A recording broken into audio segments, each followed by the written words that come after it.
They aren't able to stop the various armies, perhaps they are tribal units. Our only option may be to gather all the people in the capital and wait for our opponent's food supply to run out. But I fear our food situation will worsen first. My head hurts. The future is too dark. Otherwise, we could send in a select team to bash their heads in.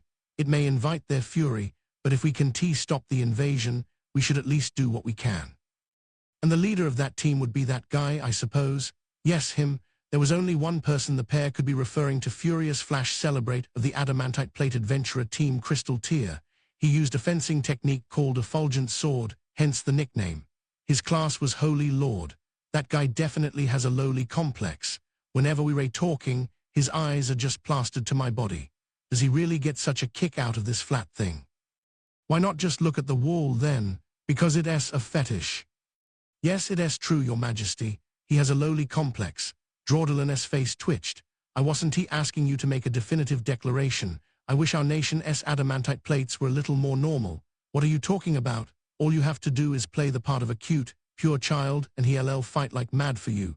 Isn't he actually extremely convenient for us, but I am going to have to fulfill his desires at some point. Hey. Don't look at me like I am the pork for tomorrow's breakfast.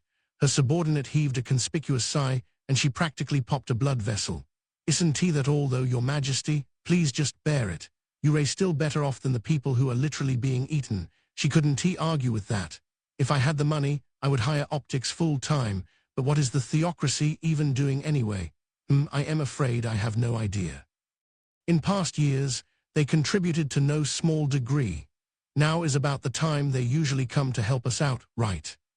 I'm not saying they have to send the Black Scripture, but why don't they at least dispatch the Sunlit One? The theocracy had been secretly sending in forces to save the Dragon Kingdom. It wasn't much, but they probably helped because she was the head of the country. This is what we get for leaving our national defense up to another country. How sad.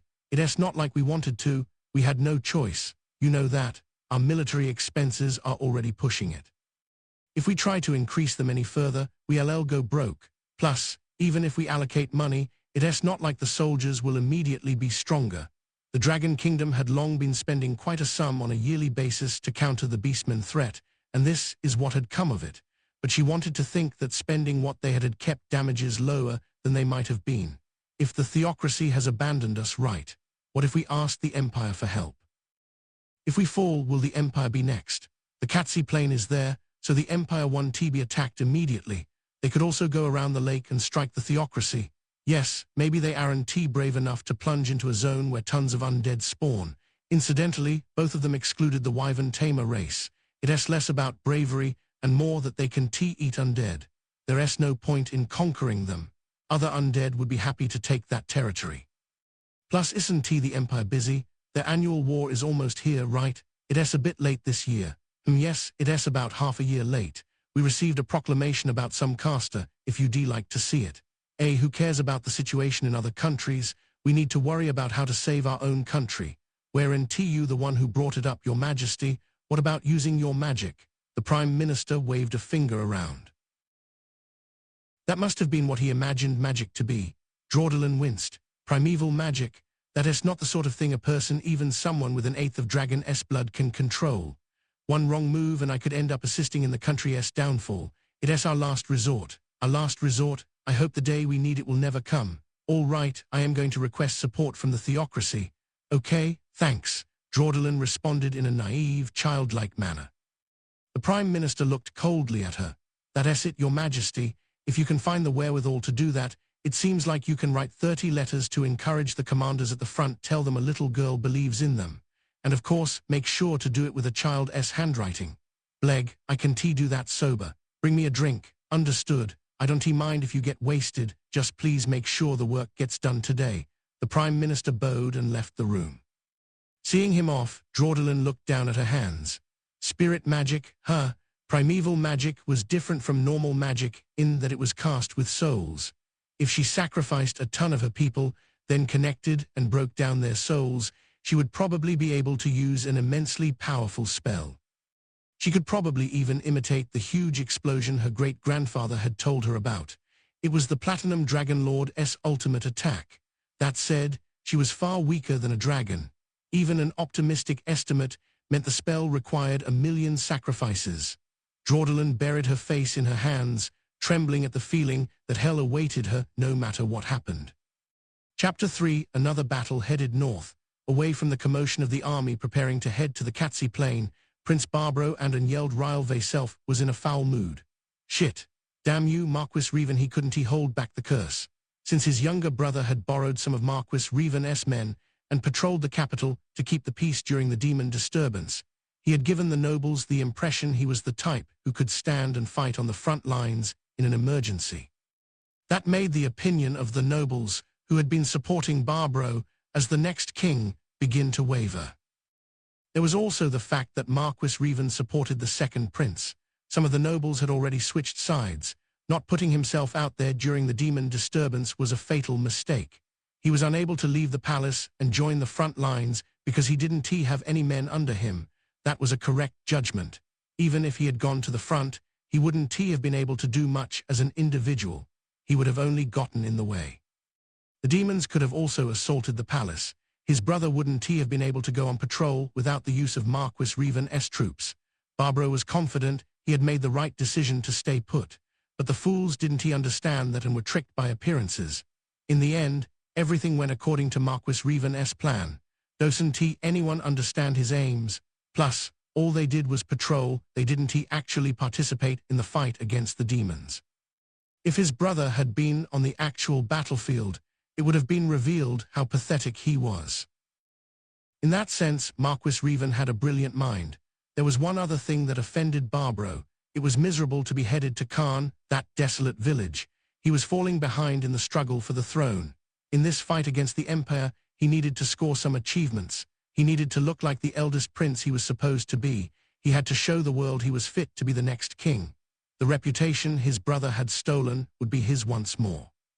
That made this battle with the Empire critical, but instead of participating, he had been ordered to conduct this trivial job like an errand boy. Where was the honor in riding to Frontier Village and investigating its link to Aints Ul Gaun? Just then, a chill went up his spine. Could it be that the orders were meant to prevent his achieving anything? His father already decided on his brother. He didn't want him to do anything that might result in his comeback. That's why he sent me to this nowhere village. His breath grew labored. His heart was burning with hatred for his father. The father passed him up and yielded the throne to his little brother. It was just because his brother happened to show a little bravery. He noticed the person riding next to him, even with his agitated tunnel vision. "Prince, are you feeling ill? Shall I call a priest?" The shrill voice grated on his brain. It felt like it was echoing and made him want to vomit. But he held back. It was thanks to the chilly winter air. It was also thanks to his daily training in glossing over things as a member of the royal family. Showing one's true emotions was foolish. No, don't worry. I was just thinking about this job my father gave me and how best to get it done. More importantly, Baron Nosmarts, you went to visit the adamantite plate adventurer Momon, right? How did it go? I'll tell you, Prince. It's most dreadful.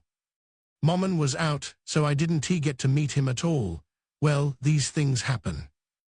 Yes, an adamantite rank adventurer after all. Why are you so upset about it? You didn't have an appointment. What could you expect? No, not like that. What I found offensive was his partner Nabe. Nabe, oh beautiful princess. Barbaro remembered the peerless beauty she had seen in the capital. She was as lovely as his youngest sister. He wanted her, but she was one of the team of adventurers his father had been rewarding. He couldn't just do as he pleased like a commoner. So what did that gorgeous woman do to you? She was violent. Take a look at this. Nosmarts removed his gauntlet to reveal a big blue bruise. What? Even with adamantite plate armor, she is not allowed to perpetrate violence against a noble, and yet she suddenly grabbed my hand and threw me out. This wasn't enough information to go on. Barbaro quit taking him seriously. There had to be some reason for it that the Baron was hiding. Prince, I beg you, bring your iron hammer down on that foolish woman. Can I use this to my advantage and get her to do whatever I want? Barbaro wondered. Was there a way to give the Baron a hand while also making that woman his? He couldn't think of one. He was dealing with an idiot Baron. The man would probably consider the prince indebted to him. This guy really is useless. For now, I'll stay close to him. Once I am king, he'll be the first I cut off. Until then, I'll use him as best I can. But even as he was making those calculations, the reality sank into the pit of his stomach. Even this man had his own territory and military strength. He had to borrow forces if he wanted to fight. In response to the Baron's expectant eyes, Barbaro made the same empty promise. "I'll take that into account when I am king. Thank you, your highness." Barbaro didn't want to talk to that bowing moron anymore, so he turned to one of Marquis Bolarope's knights who was riding nearby. He was one of the commanders of the Marquis's elite forces. "Hey, there's something I want to ask you." "What is it, your highness?" Actually, there wasn't anything. But he couldn't very well say. It was a convenient way to cut off the conversation with the Baron. He paused briefly to come up with an appropriate question. Then the unpleasant thoughts from earlier came back. Barbaro was headed for the frontier village because Marquis Bolarope had suggested it. Which meant, did the Marquis betray him? Had he defected to his brother's side? He wanted to believe it couldn't be true. He had taken the man's daughter as his wife. He had gotten along well with him as his son-in-law. If Barbaro succeeded to the throne, Marquis Bolarope would be the most important of the 6 great nobles. If he switched to Barbaro's brother's side, he would only end up in conflict with Marquis Revan. But what other reason could there have been for his suggestion? So then he was sent to this desolate village so they could spread the idea that he wasn't doing anything useful in the war. "Did you need something, your highness?" "Shall we take a break?" "Shut up." The loathing he couldn't smother leaked out. He could see that the knight was surprised, but he still couldn't hold himself back. Spitting murder, Barbaro said, "I have orders for you. We're going to get this Khan business over quickly and head for the Katsi Plain. Make those preparations alongside our current activities. If we arrive in Khan, accomplish our mission immediately, and head right back, we should reach Rantel by nightfall. We'll get what little sleep we can and head for the Katsi Plain before sunrise." The knight furrowed his brow. "With all due respect, I think that would be extremely difficult. Please look at this. Our formation includes the Marquis's 3,500 soldiers and 1,500 from the nobles backing your highness. That's a total of 5,000. In order to get our job done in a short amount of time, we are bringing 50 wagons filled with supplies instead of hordes of logistics men. I know that, so what's the problem? The breakdown is 4,500 foot soldiers and 500 on horseback. Even if we resolve the Khan matter in under an hour, it would be quite a rush to get back to Rantel by nightfall. But I asked you a question. I'll ask again, what's the problem? We'll just rush if we need to rush. Prince, some of the foot soldiers will be exhausted. You seem to be misunderstanding something. Honestly, there is no good reason for us to be going to this tiny, remote village. What we need to do is defeat the Empire on the Katsi Plain. You're one of the Marquis's men, aren't you? Then I ask you, is this a war in which we can afford to have 5,000 men do nothing? Is that what you think? The knight pursed his lips. Don T prioritized the wrong things. Some of the foot soldiers will be exhausted. Whip them so they keep running. You've been gathered here to fight on the Katsi Plain, and to enhance my reputation. You're right, your highness. Understood. The knight bowed his head. That's how you should be responding in the first place. Plot out what time we'll reach Rantel and what time we'll leave again. The details are your responsibility. Yes, your highness. I'll meet with the others right away and return with the answer you desire. The knight, racing his horse over to his fellow commanders, was already gone from Barbaro's mind. Does my father hate me, or is he so senile he can no longer arrive at the correct decision? Is that why he is trying to give my brother the throne? The throne should go to the eldest. If it doesn't, he'll antagonize the nobles. He was determined to turn his utterly disadvantaged situation around. He would make them regret giving him 5,000 men. Those were the thoughts that spurred Barbaro on. Baron, yes, your highness, I am expecting a lot out of you. He had the feeling the thrilled voice was saying something, but it went in the right ear and out the left. Damn you, Zanak, you can just stay in the capital, regretting the mess you made.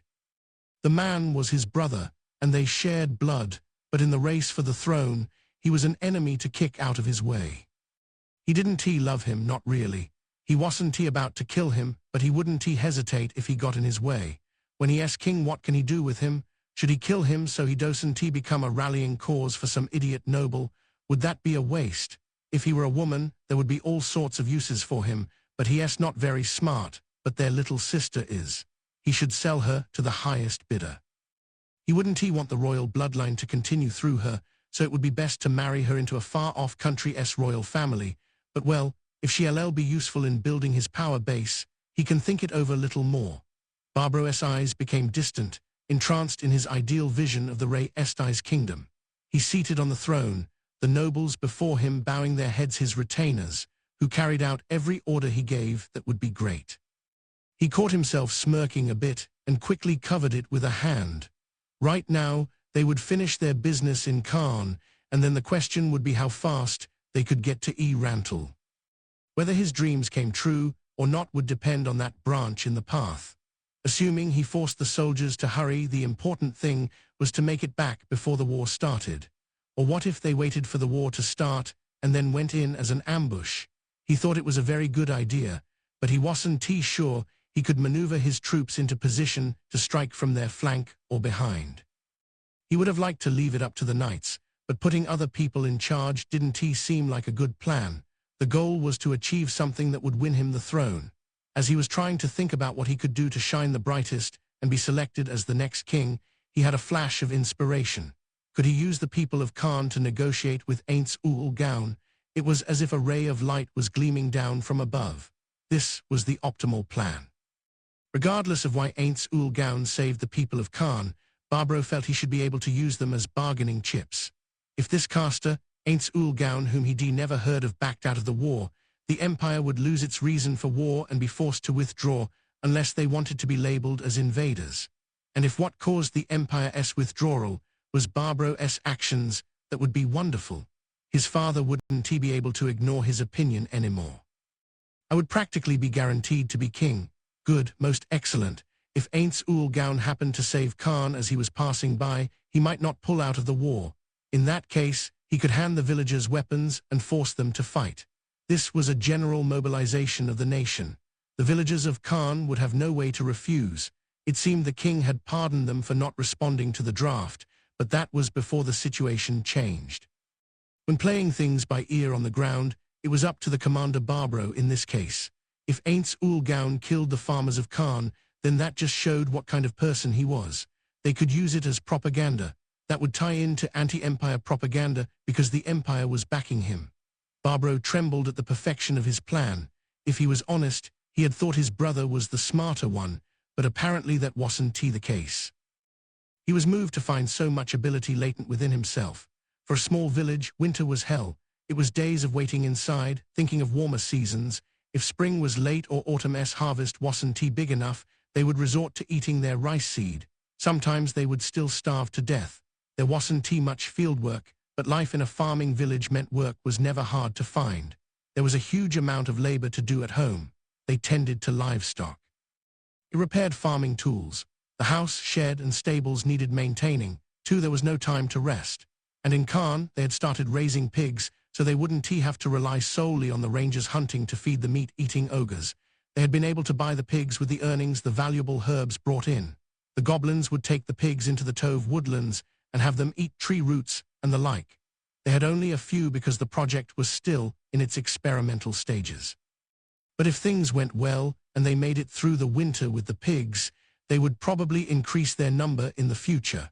Normally, if farmers put animals out to graze, they would have to pay a tax to the owner of the land. Luckily, Khan didn't have to. The Tove woodlands were home to monsters. They weren't considered part of the human realm. Khan's future was bright. It was all thanks to Aints Ul Gaun, who had saved the village and supported it in many ways. It was also thanks to the warrior Momon of Raven Black, who tamed the wise king of the forest. Many villagers were grateful to them. Some even named them alongside the gods in their prayers over breakfast. Because they were overflowing with hope, the new village headwoman, Henry Emott, had a lot of work to do. That day, Henry, accompanied by Enfira, was headed for a shed. In a small frontier village like Khan, all the residents operated together like a family.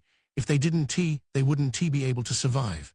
They shared farming implements. They helped one another out with food, and they even took turns using the oxen to plow their fields. So the villagers all took care of the livestock. They jointly managed their feed. This was the shed where they stockpiled the hay. The hay served as the oxen's food during the winter months. Henry opened the door and went inside. Enfira followed a moment after. Henry continued straight to the mountain of hay and sat down. Her butt sank in. Enfira closed the door and sat next to her. He used a spell to cast white light throughout the area. Headwoman, save the playtime for later. I need you to check if there is enough hay and make a bunch of decisions. You called me Headwoman again. Enfira chuckled slightly at her dejected voice. It's fine if you want to call me Headwoman. After all, it's a small thing compared to Arg and his buddies, thinking that if I tried, I could crush goblins with my bare hands. After she won every arm wrestling match against Arg and the others, even the villagers seemed to be wondering if maybe the rumors were true, which was like a stake through her heart.